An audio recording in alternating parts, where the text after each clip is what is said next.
Welcome back to Realistic Progression 1 in Kerbal Space Program 1.3.1. And from our last episode, where we got lots of stuff done by the moon, we now kind of have to build a lunar orbiter. Now, this is sort of approaching the part of the game that a lot of people, or part of the mod pack, a lot of people kind of give up once they have to go out to the moon, and even further out to Mars and stuff like that. So don't worry, we'll go through a way you can get out there quite easily. But first of all, I'm running short on funds, so we're going to need to accept that mission to do that. An uncrewed lunar orbiter. We get an advance of 200,000 funds, but the duration is 365 days. So yes, but we will get another 225 for completion, or we'll lose a bunch of money and reputation if we don't get this right. Okay, so let's accept it, and we get 250,000 immediately. All right, so what are we going to start with? Well, remember the rocket we had last episode. We had an AJ-10 upper stage and an H1, first stage, booster stage, if you like, with our 4 solid rocket boosters on it. Well, in order to get further, or rather to have a controllable upper stage near the moon, we're going to have to go bigger at the bottom of the rocket as well. So I had to rebuild this. So let's take this apart once it loads anyway. Well, let's take it apart and we'll take it from the top. And it should be quite straightforward, hopefully, in explanation. Come on, load the VAB.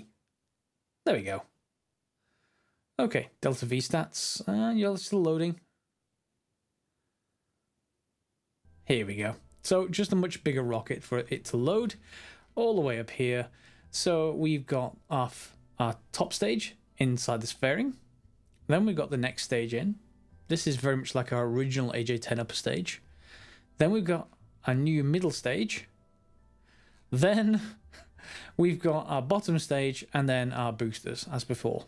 So let me just save this under a different name just in case I'm making any mistakes and I want to revert this. It cost me 46,000 to build this because I haven't tooled anything. And until I do something successfully, I'm not sure whether I want to tool it. It'd be very useful to, but we'll see on that front. So let's take it apart. Off come the fairings. Now we can take a look at our upper stage. So we've got an upper stage that is very similar to our solid booster stage. We use the Altair. There it is. There it is for size comparison. Except that it is now a single service module. And it's hydrazine. If you remember, we unlocked that with one of the research nodes. Hydrazine means we can also go to hydrazine for the RCS. And we can also have this 1 kilonewton thruster, which is the top left of the engines. And we can also set that to hydrazine as well. Okay. So without anything else, if we just take that off for a second, we have around 829 meters per second. Now, that's around the right amount with a bit extra, I think, that we need to sort of break for lunar orbit. It is quite a long burn. You can sort of get around it by putting a few of these on, or a slightly different engine in total, but I just want to see what this is like. It should be manageable, but if not, we can always modify that top stage. You'll see we've got 12,419 total delta V, and that's again around about the right amount. On this stage we've got a couple of solar panels, a few antennas, and our top really light Explorer 1 probe core. Below this we've got our old AJ-10 stage, so there's nothing much to see in there. We can take that off, and there you can see the same thing you probably were used to seeing. However, you'll notice that we've now got these RCS 4-way sort of single cluster rather than 3 separate ones and then some under here. So that hopefully it should be enough to get us to settle the tank for this. Now let me just look at the tanks. Remember, this is a service module up here, so we don't really get any option for high pressurized or otherwise. It's just a service module per type 1. Down here we've got tank type 3. When it's the high pressure variant, you have to go with that. You can't just go for, you know, the non high pressure variant for the AJ-10. So on we go down, and now we're into a new stage. So let's take off the fairings here. This is a LR105. Now, I have some problems with this, and in fact, let me just actually load the original craft once we've done this. I had a problem with this particular model in that I don't see any plume. I don't think it's configured for real plume. So I may swap to the other model and see if that's just model dependent and see if that's a quick fix or not. And here are the LO105s around, I think it's these ones. Yeah, there we are. So LO105, LO105, and LO105. So we could, for example, have that instead. However, that is, much bigger. Or we could go with the, the default Kerbal-like one. And that, again, may be something that is useful. In either case, in LR105, let's just look at the difference. Here's the AJ10 mid. You'll see it has a maximum thrust of 35 kilonewtons. The LR105, by comparison, has 240, so it's much more powerful. However, the LR79 is 600, so we're gradually decreasing in power as we get, from the bottom to the top. But what we are doing is, well, it's not the LR79 we're using, it's the H1 now, but it's not much different. Look at the H1, yeah, it's 947, so it's even more powerful than the LR79 we were using. So yeah, the idea is we're looking at the ISP of these things generally, and they get better and better as they get vacuum engines. So the further up we go, the better. Now, you'll see there's a vernier engine on that.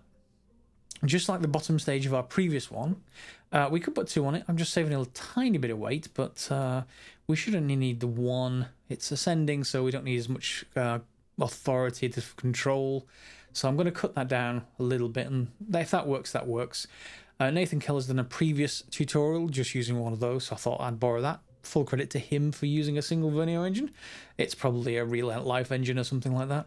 And we've got these 2 separation motors just to basically ullage this stage, because it is an ullage rocket, and it only has rocket engine, and it only has 1 ignition, so you've only got 1 chance to do it. And then down we come to here, and I've reduced these to 2. We could still go with 4. There's no harm in it. And we may get slightly more delta V. In fact, let me just try it, because this is the second save, isn't it? So we don't have to get this right. So 12, 5, 30. We get 100 extra delta V by having 4 of them instead of 3 of them. That may be something to do, and that will obviously have a better takeoff sort of stage. That's pretty good. And then moving on down again, let me just move all the rocket up. There we go. So down here, you'll see we've now got 3 of these H1s. And because we've got 3 of them, or even 2 of them would be fine, we no longer need the vernier engines because we have roll control. Each of these can pivot, and that means that they can coordinate that pivoting to start the rocket turning or pitching or, whatever we want. Which also means we can get rid of the fins that were on here as well. So that's a tour of the rocket so far, and it may well, go down in horrible, horrible flames. Let's just go back to the, don't save that. Let's go back to my actual saved version, Lunar Explorer, load. And I'm just going to make that quick change to that LR105 engine if I can do. And this is, unfortunately, this stage that is a bit tricky because it's the one where you have to get this right. You see, this stage is attached to that, not to this engine. So we want to get rid of that engine. And LO105, we'll grab you. And we sort of got to put this in the right place after getting the alignment roughly right. Go into the move tool, click on this, and then we should be able to get it much more accurately. So probably saw it center itself there for a second. Alright, that's centered now. It's not high enough, this height, so let's just bring that height up a little bit. Okay, and then we have essentially, this stage again. There we go. Alright, so that's worth probably a simulation, or worth me doing a simulation or 2, just to see if this is any good. Let me just grab this, and we'll do, basic flight proving. That's probably a decent thing to do. We don't actually need to go out to the moon or anything, we're just making sure that all the staging is all working. Actually going out to the moon will do with a live vessel and nothing else, I think.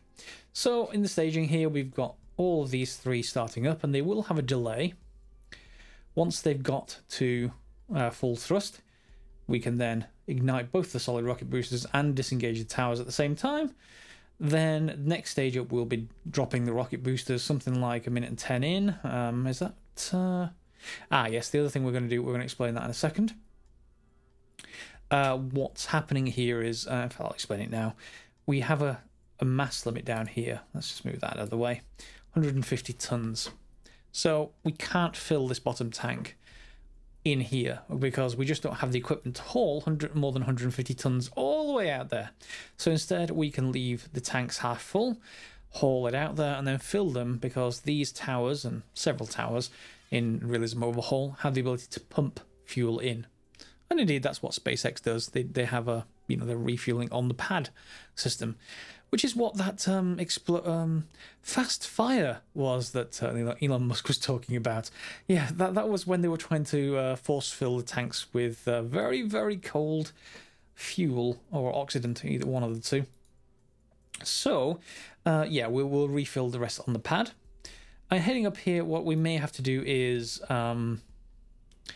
increase this tonnage, which may mean increasing the size of this, which will reduce everything else.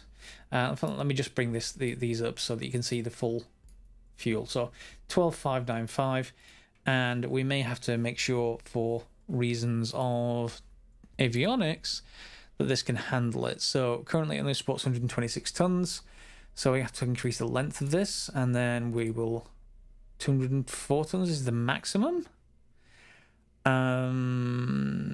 Supports 270 now. So let's just bring that down. Insufficient avionics. Avionics is sufficient. So we're back at 12,432 once this stage is full. So if we want a bit of leeway, we can just take this off and then go back to these. Again, we can go 2x2, or we can go just for, well, this is sort of more like Korolev cross kind of thing, except nowhere near big enough for that, unfortunately. But let's just put those back in. And now we're back to 12,492. So that should be more comfortable. So we have full avionics. We have the engine in place. And I just need to check the rest of the staging. So off with the boosters. The next thing is to... what is that? Ah, okay. So we're going to detach the bottom stage, push it away, and detach the fairings at the same time. Maybe, depends if that's going to cause a problem. Depends how far up in the atmosphere we are at that point. Then we have these, which are the separation motors. It's going to push this stage upwards, causing an ullage, and then we're going to start the vernier, and we also need to start that LR105, which is up here. Wrong stage. We need to start both of those at the same time. Hopefully that does have a plume configured. Then the next thing, we just separate the next stage and enable the RCS. You probably can't see there because that's very, very tiny, but it enables those RCS right there and this, and it will also push that stage away. At which point we'll need to control, well, we'll have RCS to basically keep pushing it forward to trigger the AJ-10. Next stage, to separate. Of course, these fairings won't be there by that point. We'll separate, and we'll have the ability to turn on that engine as well as its final RCS to orient it. And that is the Lunar Explorer, and that's nearly 50,000 per attempt, I might add. So what we also want to do is come in here for the LO105, because it is new, and hire the cheap team. Whoops. Hire the cheap team. And we've already got the research done on all the other engines. Oh, actually, is that the AJ-10 mid? Yeah, we need to hire a team for that as well. I wish this wasn't... I suppose, can we move it? Ah! Go away. There we go. Lock the window. That one will move. Okay, so AJ-10 mid is sorted. RD-105 is sorted. We've already researched these, I would imagine. Oh, wow, we haven't researched those either. Whew. Okay. Yeah, let's research those. Please, we've got to research... No, we don't need to research those. That's fine. And there's no tech upgrades. Okay, to the launch pad. Okay, so we're out here in a simulation, and here's the issue. So our tanks are not full. So you do want to fast forward things. and the game hitches for a second, but yeah, it's filling its tanks.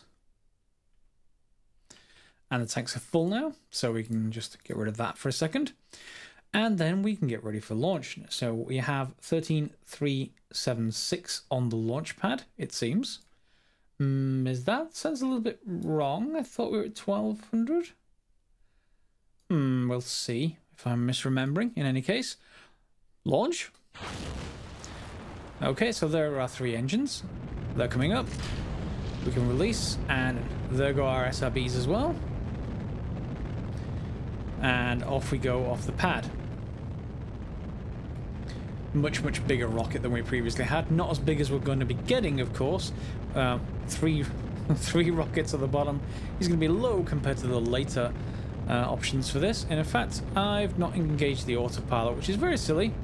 So I guess I'm going to have to fly this somewhat manually. That would not be good.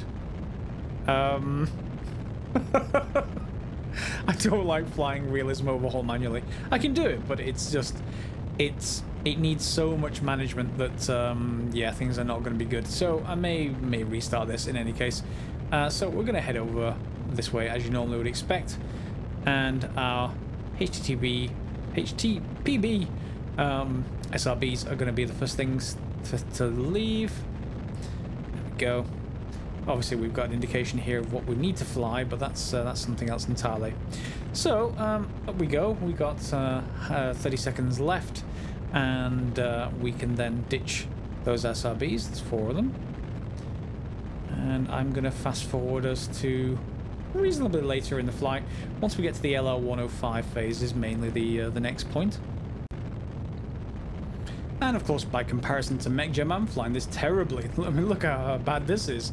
But at the same time, it is mainly for just me testing out all the staging. So we're coming in on just under 10 seconds now until the first stage separation. In fact, we can spin around to this side so you can see this a little bit nicer.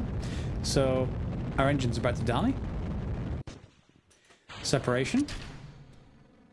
There it goes. So now we can initiate the separation motors and the engines. Yeah, that's going to take a few seconds to correct itself. Well, it won't correct itself, because I'm flying it. In any case, the plume is actually configured there, and we've got vernier, so we've got roll control. Oh well, just one sort of bit of roll control. That's enough for control of the rocket, and you know, on we'll go with those. So this stage is actually proven. Obviously, in MechJet we'll be flying live missions. That's not too much of a problem. And if we want to have that vernier rocket on the top, just for fun's sake, we can just use that as a roll control. Whoops, too much. Back we go. There we go, towards orbit. And that's fine. And what I may well do, well, we could hide that inside this rocket section here if we wanted a completely smooth exterior to the rocket. And the same thing with these separation, these ullage motors, I should say, not separation motors. That is fine. So we're going up towards orbit now. We got a final flight path angle of 10 degrees, but again, I'm flying this terribly. So our APO is at 140, so that is into space. But as you can see, our Perry is nowhere near kind of coming out here, and we're going down to a minute 10 here. So what we might want to do in this particular test is just pitch up a little bit, something like that. We're pretty much out of the atmosphere now, so that shouldn't really have much effect otherwise. And hopefully that's going to just stave off us passing the APO too soon. And then I'll see you for the next separation. Yeah, I think I figured out what I actually did wrong on this stage. I think I stretched it, or I didn't change this engine variant when I replaced the model, because I do have an upgraded engine from this, so it's got far too much fuel in it, I think, and that is obviously having an impact here. That our periapsis isn't coming up fast enough. This stage will not get into orbit regardless, but it will get us quite close. And as you can see, I'm already at a high flight path angle, and our Perrier is nowhere near close enough. We've just passed our APO, so we're starting to go down again. It sort of will work, but what will happen is we'll get to a point where our APO will continue to increase, but our periapsis won't come up enough to get us into a stable orbit. So, you know, it's essentially underpowered for that stage. So I'm going to have to make a bit of a modification to that stage, but not too much work, I don't think. I will show you that in a second, obviously. We've got 3 minutes to go until this finishes, so I will just show you what happens with the separation, and obviously the rest of it's going to fail because it's not going to get a stable orbit, but, you know, as long as the rocket works, that's the main thing. And as this is so underpowered, we're falling into the atmosphere here, so let's just disengage the autopilot and cut our throttle to 0, and then we'll actually just manually disengage this section, so away it goes. That's going to get pushed away. Next stage is up, so we can turn on our RCS. We can throttle back up again, and then we can initiate our engines. Now, of course, that will work, and yeah, the the autopilot's off again, so technically I would need to fly using this. And we can turn off the RCS. We don't actually need that in this section too much once the AJ10's up and running anyway. And yeah, of course, we'd be at a much nicer point at this particular issue. What's our thrust to weight ratio like is not good enough to even counteract gravity, so we're going down no matter what we do. So let's also cut this stage, shall we? Off it goes, separate, and burn. And yeah, we can actually burn. So let's just control this stage. Oh, we're coming into the atmosphere now. there's no helping it. There's nothing I can do. We can turn on the RCS so we can sort of... oh, no. Oh, things are failing. We can sort of orient ourselves not very well because we're already into thick of the atmosphere. Well, there goes that simulation. It's mostly right. It's just that middle phase, that middle stage that we need to sort out. So let's go and sort that out now. All right, so here on the ground, first thing to do is just refill this so that we can see how much delta V we're supposed to have. 13,376, that's too high. So first of all, let's change this engine to the LR105 NA5. Okay, and what are you now? Okay, we are going to be better. That's 4 minutes 35. Now, what's our... In fact, we can probably do is... Let me save that for a second. Make sure that's in there. So that's much less time, so it's using fuel faster for the same amount of tank. So what we could do here is just play around with this tank size a little bit and see what that does to our delta V in total.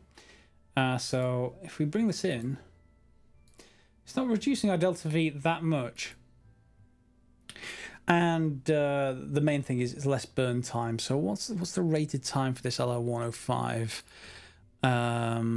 NA5? So LR105. And let's have a look in here. LR105 NA5 is right there, 350 seconds. Okay. So 5 minutes 50? Sorry, yeah, 5 minutes 50. So we're well within that. We could stretch the tank, but because it doesn't have a great thrust to weight ratio, if we add a large tank onto it and we're comfortable with the amount of delta V that we have here, I think I'm going to shorten it until, well, maybe shorten it a little bit more. 4 minutes. The downside is we'll end up using more of our AJ10 stage to get us into orbit. But that, of course, is perhaps quite a bit better at it. It isn't right now, but it will be quite light, and we've used that before. So yeah, I think this will be enough. Let's just leave it like this. Let's just see what the tooling costs are. If we decided to go for tooling, we're not going to do it just this stage. Not life support, tooling. So costs. That tank 3, that's a 3.6 meter tank. This is at this bottom stage. Tooling cost is 50,000. Well, that drops us by 11k per launch. So we need 5 launches as typical for this kind of thing. And also this 3 meter by 4, which is this stage. That's 40,000 and would drop us by 9k per launch. So, you know, we could bring this down by 11, 9, so that's 20. 23. So we could probably halve this, but we couldn't do much more than halve it. In any case, I think we've got everything sorted now. So I think it's about time we built one, isn't it? Ooh, we're going to start using 48,000. It's going to get expensive. Let's build one. Have you added to the build list? Oh, I didn't pass the editor check. Yeah. Let me just scrap that for a second. Yep. Because we need to actually bring this back down again. Otherwise, it won't like us very much. There we go. So save that, and now we can launch one, and that'll add it to the queue. Oh my, 479 days. That is far too high because our contract says we have to do it within a year. Didn't it say we had to do it within a year? We may have to do some, either a rush build or use some money otherwise. So let me just configure that. So to do that, we can buy a couple of funding points and apply them to VAB upgrades. That's about all we can do on that front. We're down to 403. That's not going to be good. Rush build, I guess we can spend a bit more. 363, we have to rush build again. 326. So we're going to get a single attempt? Oh my. And if you thought that was punishing, Lunar Explorer, 63,000 to roll it out to the launch pad. But even worse, it's going to take 45 days to roll out. How much time have we got left to do this? 70 days. All right, let's try the launch. And here we are on the live flight. As you can see now with the numbers, things are looking a lot nicer. Our apoapsis is higher. I'm starting to reduce this final flight path angle, I should say, as we're coming in to sort of bring our time to apo. Well, keeping it roughly around a minute mark. You'll see it's quite slow at the moment, so we are keeping up with that quite nicely, and we'll continue to do so. We've got a minute left in the tank, so let's head on to the AJ10 separation. So here we are approaching burnout, just a few seconds left to go. Our periapsis is coming in nicely, and we're now flying manually, not on autopilot. There it goes. We can lose that stage. Goodbye. And now we're into the AJ10 stage, and of course we can enable the RCS. That will work just fine. However, yeah, we don't really, we want to actually get a little bit closer to the apo, so we're going to get closer than this because our peri has come in to 2.6. That's going to be moving fairly fast once we trigger the AJ10 stage. So I don't want the autopilot at all.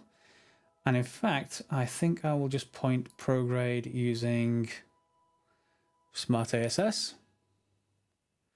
That will trigger once we've got RCS on. Yeah, there it goes. And let's just turn it off for a second. Turn on the RCS and then trigger the engines. And now our engines are on. We can just point prograde with Smart ASS. And we can disable our RCS again. How much nitrous have I got? Quite a bit. So I'm just going to disable that for a second. And then we can see our periapsis coming in just as we expect normally. Our time to apo is coming down around 30 seconds. But we've got a full 5 minutes left in this stage. We're going to want to keep 3200 or so to get to the moon in this stage, so we need to watch out, but our peri should be fine at this particular stage. So just like on our previous launches, I'm going to skip forward again till we get to an orbit. And here we are in orbit. It's not a great orbit, it's 303 by 189, and I'm obviously getting to grips with this craft and its exact settings that it'll need.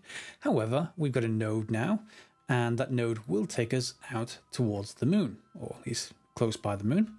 It's going to be 3280. We've got 3369 in the tank, so we've got a room for a bit extra if we need it. To be honest, not that we should. We should be able to just adjust with RCS if we need to. And we've got 13 minutes to the node. It's going to take 2 minutes 13 seconds, or rather, we're going to need to trigger that 1 minute and 7 seconds before the node. And yeah, it's going to be a fairly long burn, of course. No connection at the moment. Hopefully that will not be the case when we get much closer to that maneuver node. And we do have a nice connection here. Just fine, I think. And so we're now pointing at the node using our RCS. And then we'll be using H on the keyboard to do forward thrust to again ignite the engine. So it was 1 minute 7 seconds, so that's just going to be coming up. Let's just go forward a little bit. A little bit more. Okay, and let's get ready. So 1 minute 4:13. So on H and then Z to trigger the engine.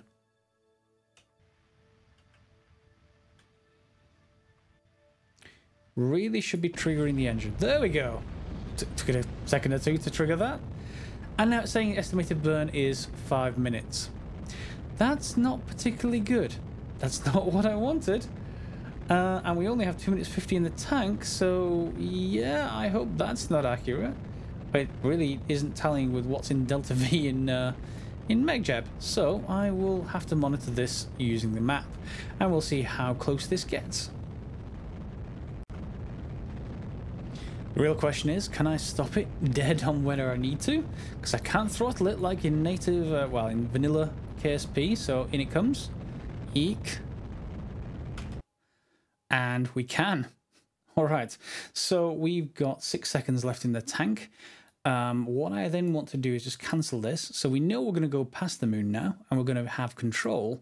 So let's add a maneuver node here, and then let's see what it takes to circularize. So we can circularize there. It takes 609 meters per second, and we've got 829 in that tank. So what we can do is decide we want a maneuver node, you know, somewhere, well, if it'll let me select it. Oh, it's paused. You know, somewhere out here, just like, oh my, I wish they'd fix that selection, or at least fix it so that I can always do it. Add a maneuver. And then we can play around with this and just see if we can use just a little bit of Delta V to bring ourselves into polar orbit. And if you're watching my vanilla playthrough, you may understand why I'm doing this. And namely, if you're not watching it, it's because this way we can sample over every biome with every sort of, well, yeah, with every kind of experiment that we have on board. And in this case, I think I want to stay fairly high up and out of the way because, yeah, let's pick ourselves up, because that will just enable more time for us to have a connection to Earth. And speaking of a connection to Earth, I'm going to need to make sure that I have these extended. So press 1 and they extend.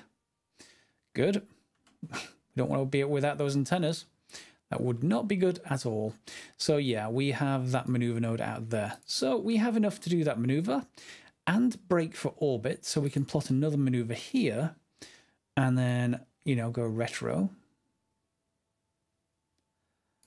And that's going to sweep around till we get an orbit. Okay, and what's that node? Can I move to the next node? Maneuver node 1, maneuver node 2, and that's 816 prograde. So we're probably going to end up using all of our I think let's grab that and let's go further out maybe. Yeah, what have we got then? 637. So the orbit's going to end up something like that once we've used it all up, and that should be pretty good, which means we can now dump this phase. We're in a complete blackness here, which doesn't help you guys, I know that. There we are, you see we're quite close in. So what can we then do? We can lose this stage, and that will probably adjust our trajectory a little bit. So maybe we should just make sure we're pointing prograde before we do that. And unfortunately, using RCS does also affect this, and that's something to be concerned about when you're mid-transfer. That will adjust your trajectory quite a bit. So here we are. We want to have that electric charge available, so we're going to dump this phase. What's the electric charge like? Well, in fact, which one is it in? There we go. So most of it is in the stage we're about to dump. Okay. So, say goodbye, AJ10. And now we're down to our final stage, and we're off. And hopefully that electric charge will be just fine. It isn't actually triggered yet, so we probably want to make sure I'm actually turn RCS off, make sure I'm throttled down, and then we can make sure this stage is engaged. That will do. And then we want to warp all the way out towards here somewhere. Doesn't, again, much matter where for this particular exercise. And this is slightly annoying in that I want to do this, and it... Come on. There we go. Warp here. Insufficient avionics. That's not good. I've got avionics. Why are you having problems? Just because I'm in time warp? I hope not. This is an avionics unit. That's right, that's the avionics unit. There we go. Unlocking controls. Good. It's just the time warp. So now we can point at the node, hopefully, once I turn on RCS. And you can see our hydrazine here. The RCS is hydrazine as well. So it's all from the same fuel tank, which helps somewhat. And now we get to see if how well this actually works. So we can use H, I guess, and use thrust that way. That's quite slow. Or we can indeed throttle up.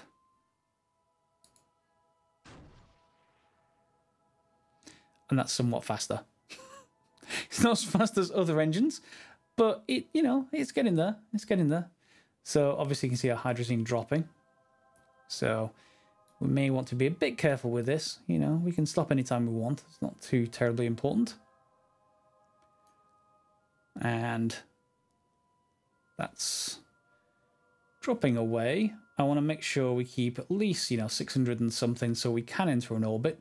You can see it dropping down at the bottom right of the screen where my cursor's pointing to.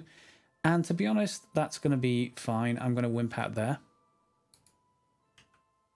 Yep, there is a half-second delay, remember. So whenever I press a button, it is going to take half a second. And that's also going to be true for when we're approaching this. So we'll just get rid of that maneuver node.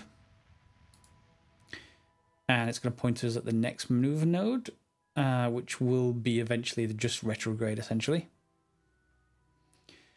And we are fairly far out, so I may just... Actually, we're going to need to move that maneuver node, aren't we? So I'm just going to disable RCS in a second once it finally finishes moving. There we go, I think. Let's just get out of that map screen. And I want to make sure our solar panel is facing the right direction.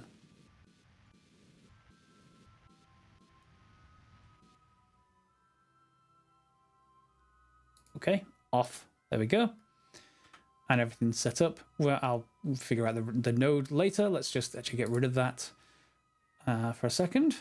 And then we'll reestablish it here. Add a maneuver. And one of the things I miss is from the other maneuver node editor, I think it's called Precise Node. There's a button that just says Circularize, and it just happens automatically for any particular node that you set. You can set a circularization, which is actually pretty handy to have.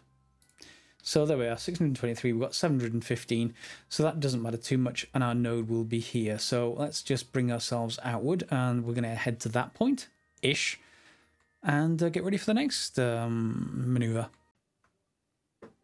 Here we are, approaching the Perry. It doesn't really much matter when we do it around here, so we can just wait for a short time while we get to the relevant place. We've got enough electric charge, and there's the moon. This time, hopefully, we're not going to fly right past it. We need to actually orbit the thing. And let's just do that around, well, let's just warp to there, shall we say? That will do. And then we'll turn our node back on, which is at the retrograde marker, as you might expect. There we go. And we have got 714 left in the tank with 623 to go. Doesn't matter if we overburn here. We're now at 1.32 second delay, remember? So we've got to be a bit careful there. Otherwise, yeah, just burn. And estimated burn is 3 minutes. and we've got a node in 3 minutes. So again, it's quite a slow engine, but it should get us there just fine. So I'm going to skip you forward, and no need to wait for this on camera. And that path is coming in now. I'm going to cut it off as soon as we get an orbit, just to give me as much maneuvering as possible in the future. So I'm not going to worry too much about matching this exactly, just to make sure. And there we have an orbit. We've got 180 or so meters per second, so I'll let it come in a little bit closer. 160, yeah, let's just cut it off there, shall we? So we've now got an orbiter around the moon. And we've also got all of these things. It's going to check in for stable orbit. That's going to take it a 1 minute 40 or so. So while that's going, and we're nicely in orbit here, we can just go to our trusty, not that one, this one. In fact, we've got all of the, have we got everything we need for space high?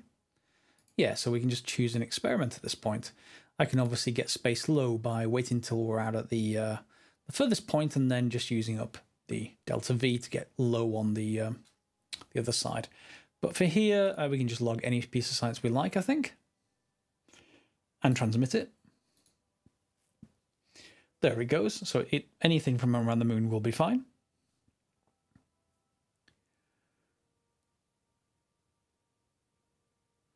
And hopefully that should be done in a second. Yeah, so that's been received and that's been ticked. So now if we just fast forward for a little while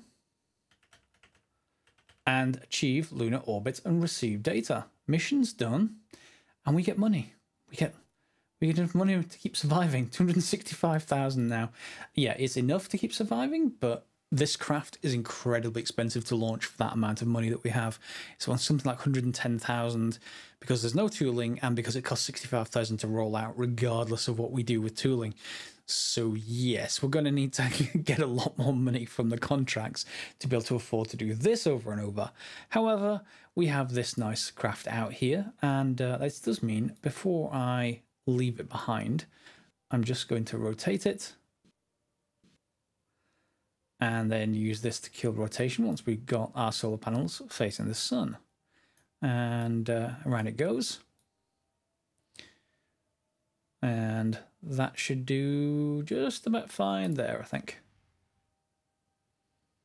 Yeah, there we go. So, rotation killed. We've got 160 or like 40 seconds left in the tank, which is pretty good for a probe this size, I think. And that should be pretty good. What's our battery like? Is that depleting if I fast forward a little bit? No, it's gaining. Good. We've got everything we need to do. So, back to the Space Center. And that is it for this slightly longer than normal episode. It's 45 minutes, but we had a lot to get in this episode. Entire Lunar Orbiter craft from scratch. Used a couple of stages from the previous crafts, but it was essentially a new rocket. So, bump along episode. Next episode, we'll probably try and get a shorter one in, just, you know, keep things so that it's not too, hopefully not too boring for you guys. So feel free to give it a thumbs up if you like, subscribe and share, of course, as normal, if you would like to. Otherwise, just leave me comments below if you've got any ideas or if you've got any problems doing this in your own playthrough. We're obviously getting to the harder parts of Realism Overhaul. You know, Mars sort of injection will be one of the next big ones to get through, but we're going to get probably through some missions beforehand because 265,000 is not a lot to actually do at this point in the game. We could look at Venus flybys. Remember, we've now got a craft that is controllable all the way out. We just have problems with the antenna size because we will only have kind of lunar distance at the moment, and we're probably going to want much further out if we want to do Venus and Mars flybys. Okay, so hope you enjoyed this one. And as always, thanks for watching.